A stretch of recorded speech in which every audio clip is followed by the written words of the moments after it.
que, como les dije, vamos a trabajar el cuestionario, decirles que este equivale al 50%, ¿verdad?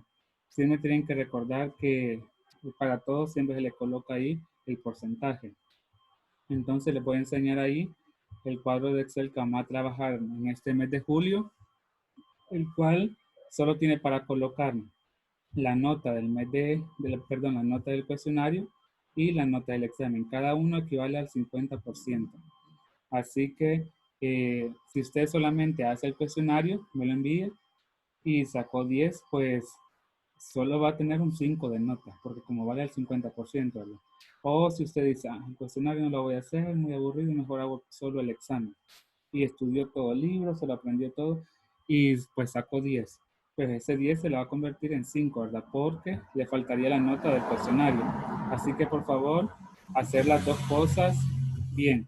Y pues decirle que el cuestionario lo tienen que enviar antes del 20 de julio, porque ya del lunes 20 de julio comenzamos la semana de exámenes. Entonces sería un poco ilógico que usted estuviera enviando el cuestionario cuando ya hizo el examen, ¿verdad? Sino que lo tiene que enviar antes, porque recuerde que el cuestionario va a ser una guía de estudio, o sea, para que usted pueda prepararse para su examen. Bien, felicito a Diego Reyes, porque miren, es el único que me ha enviado el cuestionario de lenguaje. Y miren, 10, y bien merecido. Así que si él puede, pues todos podemos. Así que yo les invito a que ya vayan trabajando en el cuestionario, tienen bastante tiempo. Igual con con todas las demás asignaturas, ¿verdad? Trabajar siempre el cuestionario para prepararse para el examen. Así que tomar en cuenta eso, ¿verdad? Que esto equivale al 50% cada uno. Así que por favor. Y bien, otra cosa que les quiero decir es que yo les voy a pedir este inmenso favor a todos y todas. Si usted ya terminó el cuestionario, si ya lo hizo y pues ya se lo revisé, ya le dije, mire, tiene buena nota, no, solo tiene que corregir alguna, perfecto, ¿verdad? Pero yo le voy a pedir, por favor, que usted no tiene que dar copia a nadie, absolutamente a nadie. Hace 3 meses, cuando hicimos el primer examen trimestral, pues sucedió con 2 compañeros, ¿verdad? Que se dieron copia. Y yo le puedo ser sincero, a un maestro es muy difícil que lo engañe, muy, muy difícil, porque fue alguien que me envió el documento y tenía muchas malas. Yo se las corregí y casualmente hubo otro compañero que me envió el mismo documento, las mismas respuestas, era el mismo documento, lo único que hizo fue colocarle su nombre acá. Entonces, es muy lamentable eso, porque muy amigos pueden ser, y está bien, siempre les he dicho que ustedes tienen que ser amigos todos, porque son un grupo. Entonces, y pues tal vez aunque no todos sean amigos, pero todos tienen que ser compañeros, tienen que tratarse igual. Entonces, si usted le da copia a alguien, pues realmente no es su amigo y no quiere un bien para esa persona, porque solamente quiere que él o ella tenga una excelente nota, pero no quiere que esa persona aprenda. Entonces usted me puede engañar, usted puede decir, profe, aquí está el cuestionario, yo lo hice con mi propio esfuerzo y todo. Y puede ser que todo lo tenga bien. Yo no tengo pruebas para decir que le han dado copia, porque el cuestionario es para todos, ¿verdad? No es uno por cada uno, o sea, todas las preguntas son iguales. Pero lo que quiero es a la reflexión de que lo que necesito es que sí, que todos pongan de su parte y todos lo hagan bajo su propio esfuerzo, no a costillas de nadie más. Así que yo les invito que si alguien le dice, mira, dame copia, usted amablemente le diga, mira, no lo he hecho, no lo he completado, o en qué necesitas ayuda, te voy a ayudar, no te voy a dar copia. Eso es lo importante, diferenciar cuando alguien le va a ayudar y cuando alguien le va a dar copia, porque si la persona le da copia, no es realmente su amigo, no quiere algo bueno para usted. Así que, por favor. Luego, antes de comenzar, para todos aquellos que no lo han iniciado, siempre lean las indicaciones, siempre. Aunque usted diga, no son tan importantes, sí son importantes porque le va a ayudar a especificar qué es lo que tiene que hacer. Entonces dice, el cuestionario consta de 20 preguntas. Estas 20 preguntas aparecerán en el examen, es decir, todas. Y puede ser de que aparezcan en este orden o puede ser que aparezcan desordenadas, ¿verdad? Puede ser que la 7 ya en el examen sea la número 1, que la 4 sea la número 2, que la 15 sea la número 3. Entonces, por eso tiene que estudiar el cuestionario, porque va a ser una guía de estudio. Dice, ¿y dónde va a buscar esa respuesta? Pues la va a buscar en la unidad 4 y 5 de su libro. Ahí la va a buscar. Y pues si usted no tiene libro, pues bien lo puede buscar en los documentos que le enviamos, ¿verdad? Que le envío de la materia de lenguaje y literatura, porque creo que sí abarcan la unidad 4 y 5. Entonces usted puede buscar la respuesta ahí, porque son respuestas textuales. Eso significa que están en el libro, que están en el tema. No son respuestas que usted las va a explicar. No, por eso ahí les coloco el espacio, porque son, la mayoría son respuestas cortas. Bien dice, esta actividad corresponde al 50% de la nota del mes de julio. Ya les explicaba, ¿verdad? Que es el 5 puntos, el examen de otros 5 puntos. Dice, para poder entregarlo usted tiene dos opciones. Dos opciones. Son tres, pero la tercera no la quise poner para evitar problemas, ¿verdad? La primera es que usted lo transcriba en su cuaderno de lenguaje y pueda mandar las fotografías siempre en la plataforma en actividades. Y ahí le va a aparecer entrega de cuestionario. Esa es la primera opción. Usted lo transcribe y luego le toma fotos. Esa es la primera. La segunda es que usted lo pueda contestar acá mismo en el documento. Es decir, usted lo puede abrir desde su computadora, desde su tablet, desde su celular, y ahí lo contesta en el espacio que aparece ahí. Si lo va a hacer así, trate de colocar la respuesta en color rojo para que se diferencie, ¿verdad? Esa es la segunda opción y siempre enviarlo a la plataforma. Igual, si usted puede, pues también lo puede enviar, me lo puede enviar a través de WhatsApp. Solo que si lo hace por ahí, siempre pedirle, ¿verdad? Por favor, que siempre salude y pues siempre que me diga su nombre, porque a veces solo me envían las fotos de las clases, pero no me dicen quiénes son. Entonces, y no tienen foto de perfil, a veces tienen una imagen, pues no sé quién es, ¿verdad? Entonces, por favor, si no me diga, soy fulana de tal grado. Entonces, para no confundirme, ¿verdad? Porque siempre cuando me lo envían por el teléfono, lo que hago es que voy tomando asistencia. Esta niña me lo tomó de tal grado, así, para después no equivocarme. Igual si lo envío en la plataforma, ahí ya sí aparece su nombre. La tercera opción es que si usted tiene impresora en su casa, pues lo saca ahí el documento impreso, ¿verdad? Lo saca y lo único que va a escribir va a ser la pregunta. Lo va a escribir con lapicero. Esa es la tercera opción. Esa no la coloqué porque podía malinterpretarse, podía pensar de que yo le digo, vaya a buscar un ciber para que saque el documento, ¿verdad?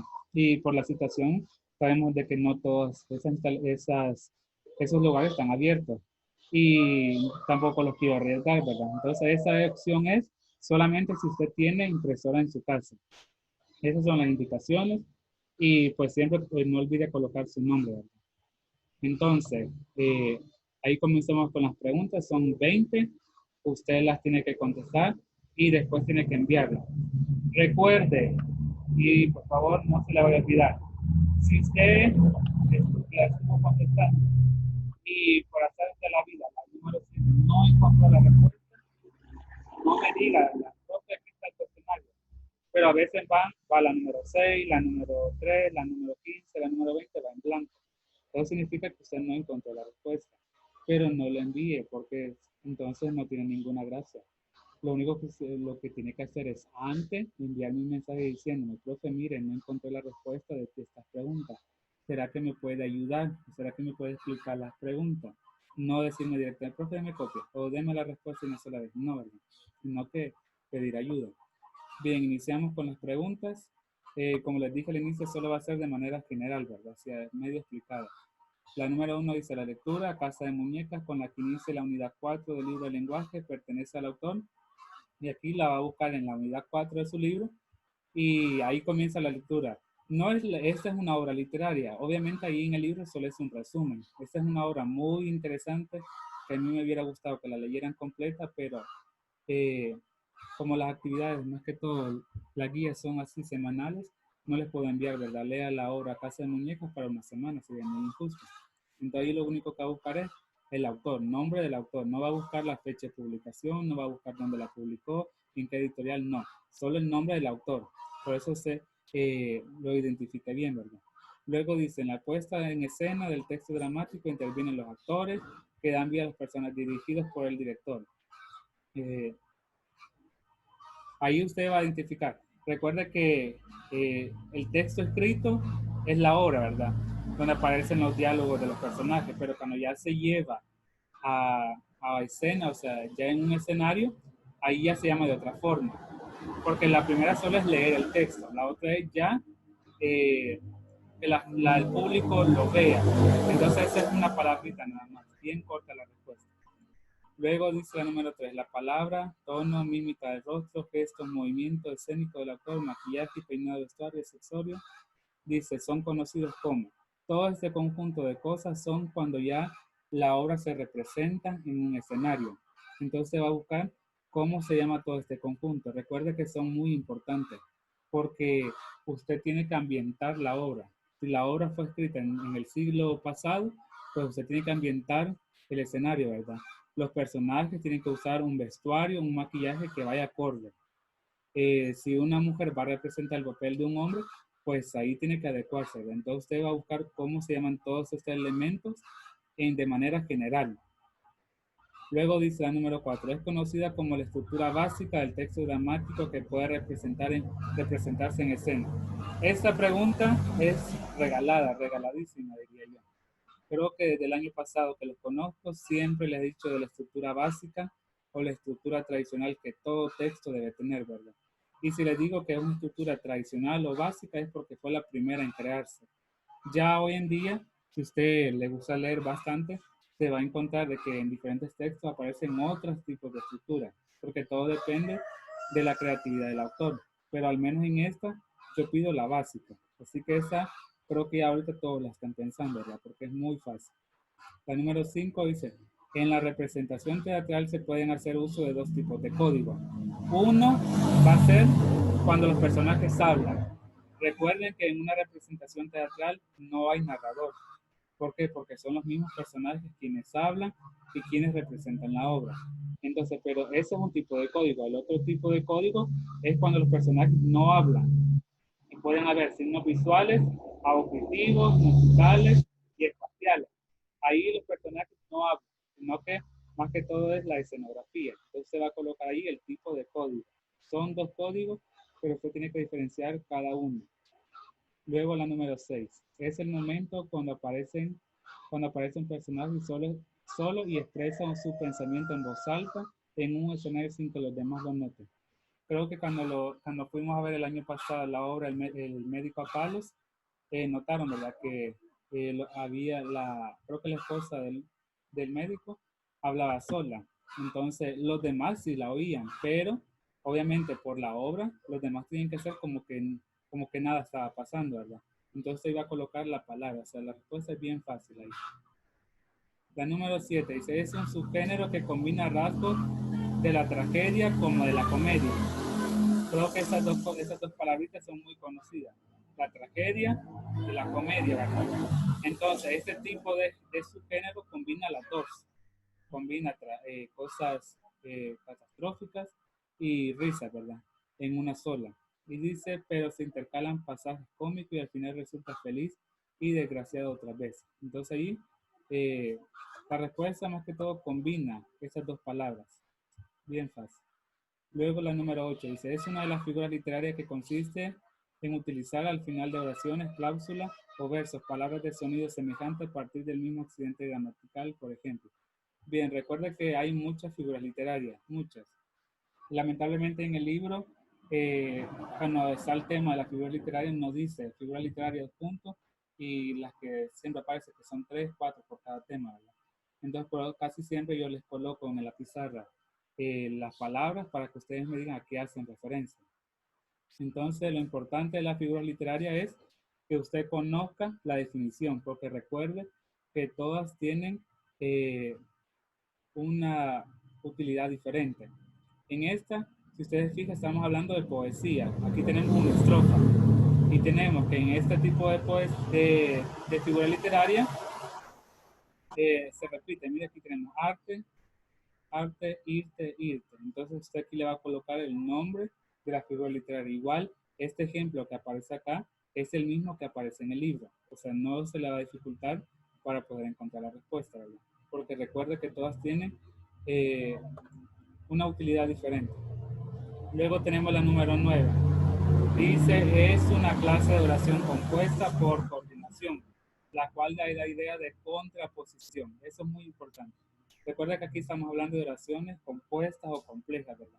Y aquí por coordinación, y la idea que da es de contraposición. Si usted ya identifica este concepto en el tema, pues ya le va a ser muy fácil, ¿verdad?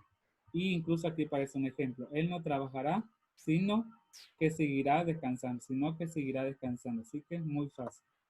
La número 10 dice, son aquellas proposiciones que se comportan como un adjetivo. Incluso aquí en la misma pregunta está la respuesta, proposiciones, y aquí lo que estoy marcando. La número 11, garantiza la unidad semántica, se manifiesta en el hecho que seamos capaces de sintetizar en una sola idea el contenido. Esa pregunta creo que la vimos en la última clase que tuvimos de Zoom. Se recuerdan que les decía que un texto puede ser muy extenso, pero que pocas personas tienen la capacidad de poder resumir, o sea, de que el texto sea largo, pero si yo lo hago corto, que la idea no se pierda, la idea principal no se pierda, eso es lo importante. Bien, dice la número 12, es un editorial. En un editorial se pueden utilizar diferentes tipos de argumentos. Recuerde que estamos hablando de texto escrito, ¿verdad? Entonces ahí pueden aparecer distintos tipos de argumentos. Pero aquí solo les pido uno. Dice, uno de ellos utiliza opciones o opiniones personales de personas reconocidas. Por ejemplo, un alcalde, un policía. Es decir, si yo estoy haciendo una noticia, yo voy a entrevistar a alguien que realmente haya visto o que haya estado presente. Entonces, ese argumento va a ser esencial porque es de alguien que estuvo presente o que conoce del tema. Entonces, ahí lo único que va a hacer es buscar los tipos de argumentos y ver cuál es el que utiliza opiniones de personas reconocidas. La número 13 dice, es uno de los elementos de la representación teatral, el cual consiste en ayudar a transmitir con claridad el tema. Recuerde que son muchos los elementos de la representación, pero hay uno en específico que lo único que hace es esto, ayudar a transmitir con claridad el tema. O sea, es lo único que va a buscar. La número 14 dice, es un género literario. Voy un poco rápido porque veo que ya se va a acabar el tiempo. Dice, es un género literario que tiene como objetivo provocar risa, por ello representa situaciones burlescas donde se satirizan a personas conocidas de la época y las costumbres. Y aquí lo único que tiene que pensar es en la tragedia o en la comedia. Recuerde las características de cada uno. La número 15 dice, es la representación de algún hecho o situación de la vida real en la que participa un grupo de personas. Posteriormente se analizará la situación dramatizada. Bien, aquí, si usted se fija en las características que le dice la pregunta, lo principal es esto, un grupo de personas, todas interactuando a la misma vez. Es decir, que la dramatización va a tratar sobre un grupo de personas, las cuales van a reflejar su modo de vida y puede ser que en esa dramatización se vean los defectos que puede tener el ser humano, los cuales me dejen un mensaje al final, ¿verdad? Luego dice el símbolo, la digresión, la invocación y el anástrofe. Las palabras anteriores hacen referencia a estas tenemos aquí 4. Y es de lo que hablábamos antes, que son figuras y usted va a completar ahí la respuesta, ¿verdad? Recuerde que cada una tiene su propia definición y su propio uso. Este tema es un poco difícil porque existen muchas figuras. Lo difícil es aprenderse la definición y ver cómo lo puedo utilizar en un ejemplo, ¿verdad? Luego tenemos la 17, que le puede servir mucho para resolver la número 16. Dice, es una figura literaria que consiste en la ruptura de la coherencia de un texto. El autor se sale del tema que está tratando para poner un ejemplo de otra cosa. Y tenemos el ejemplo, en la comunidad hay mucha delincuencia. Por cierto, no se les olvide votar por mí. Si usted se fija aquí, la persona que lo está expresando lleva a cabo dos temas. Primero está hablando de la delincuencia y se sabe que puede haber mucha delincuencia, mucha. Y uno puede hablar tanto de ese tema, pero después se pasa a otro. No se les olvide votar por mí. Entonces yo puedo descifrar que quien está hablando es una persona política, ¿verdad? Pero que no tiene organizado su lenguaje porque Está hablando de dos cosas muy diferentes. La número 18 dice, es una clase de preposición sustantiva la cual se reconoce por iniciar con la preposición por. Ese es muy fácil. Ese tipo de preposiciones, todas tienen palabras de enlace, ya sean conjunciones, nexo, ¿verdad? Pero solo una inicia con la preposición por. Creo que ya esta palabra preposición se van a recordar que existen muchas, creo que existen como 22. Pero con la que inicia es por. Tenemos el ejemplo, el libro ha sido muy elogiado por quienes lo han leído. O sea, usted solo va a colocar la clase de proposición. Dice la 19, es importante que en un texto no haya contradicción entre los párrafos o en los mismos enunciados, pues se perdería la credibilidad del mismo. Esto hace referencia a un elemento de, y pues ahí en la misma pregunta va a encontrar la respuesta. Recuerde que en un texto si usted va a escribir, no tiene que contradecirse, porque más si es un texto argumentativo, quien sabe del tema es usted. Y si usted mismo se está contradiciendo, pues eso me da a entender de que realmente no sabe. O sea, la información que ha colocado no es verídica y yo no voy a confiar en su texto, ¿verdad? Luego tenemos la número 20, dice, es un signo que se coloca sobre la vocal afectada y se usa a veces para hacer sonar la vocal U en ciertos tipos de sílabas y para deshacer un diptongo dentro de un poema. Recuerda esta palabra diptongo que el año pasado vimos muchos ejemplos en estrofas y aquí tenemos algunos ejemplos. Recuerde que en estas palabras la U sí se va a mencionar. Entonces tenemos aquí vergüenza, lingüística, atestigue, lengüeta, antigüedad. Entonces por eso. Y aquí usted va a colocar cómo se llama ese fenómeno, nada más. No va a explicar las palabras, ¿verdad? Sino que solo cómo se llama el fenómeno. Esto es muy fácil, la verdad. Si usted le pone interés, si usted se concentra, usted va a encontrar todas las respuestas. Igual esto le va a servir para repasar todo lo que hemos visto en la unidad 4 y 5. Recuerden que si usted tiene alguna duda, me puede escribir, pero no deje las cosas a última hora. No diga, este cuestionario es muy corto, lo voy a dejar de último. No. Siempre trato de llevar todo a la misma vez. O sea, ir haciendo un poco de esto, un poco de aquello. Y pues con esto terminamos. Espero que no haya quedado ninguna